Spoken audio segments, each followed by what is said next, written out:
এটার মধ্যে বলা হয়েছে বৃত্তের কোনো একটি বিন্দুতে একটি স্পর্শক আঁকতে হবে। বৃত্তের যে কোনো একটা বিন্দুতে একটা স্পর্শক আঁকতে হবে। এখন বৃত্তেও কতটুকু ব্যাসার্ধ নিয়ে আঁকাইতে হবে হয়তো বা পরীক্ষার সময় সেটা তোমাদের আগের থেকেই বলা থাকবো, তোমরা সেই ব্যাসার্ধ ধরে একাই নিবা। আর যদি কোনো কিছু নির্দিষ্টতা করা না থাকে তাহলে তো যে কোনো মাপে বৃত্তটা নিবা, নিয়ে আঁকায় ফেলবো। যেমন এইখানে কোনো নির্দিষ্টতা করা নাই, তাই আমি নির্দিষ্ট কোনো মান নিয়ে বৃত্ত আঁকাইতেছি না, আমার যতটুকু মন চায় আমি ততটুকু নিয়ে আঁকাইতেছি। ঠিক আছে, এই যে একটা বৃত্ত আঁকাইতেছি, এই যে একটা বৃত্ত হয়েছে, তাই না? এখন বৃত্তের কেন্দ্রটা তো আমাদের জানাই, কম্পাসের কাঁটাটা যেখানে সেখানেই তো বৃত্তটা।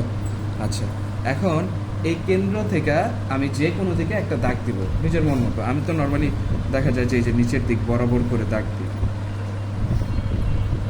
দিলাম আমরা নিচের দিকে একটা দাগ। কেন্দ্রটা কি ছিল? ধরো কেন্দ্রটার নাম ছিল ও।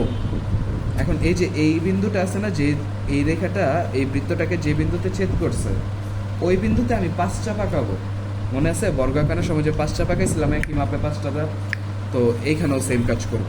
দেখো কিভাবে করি। এই যে কম্পাসের কাঁটাটা আগে এখানে বসানো হইলো।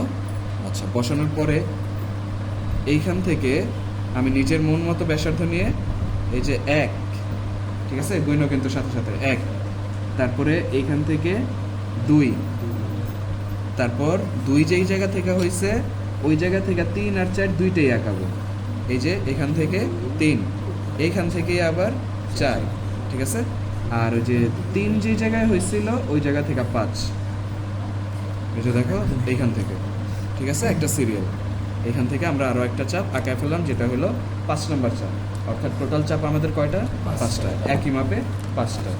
এখন এইখান থেকে আমরা একটা রেখা আঁকায় দিই, যে ছেদ বিন্দুটা পাওয়া গেছে ওইটা।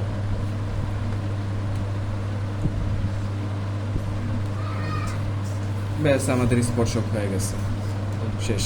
দেখছো, এই স্পর্শকটার নাম ধরো এটা দিলাম পি, পি বিন্দু, এটার নাম দিলাম এ। তাহলে পি এ হলো আমাদের উক্ত বৃত্তটার একটা স্পর্শক। শেষ।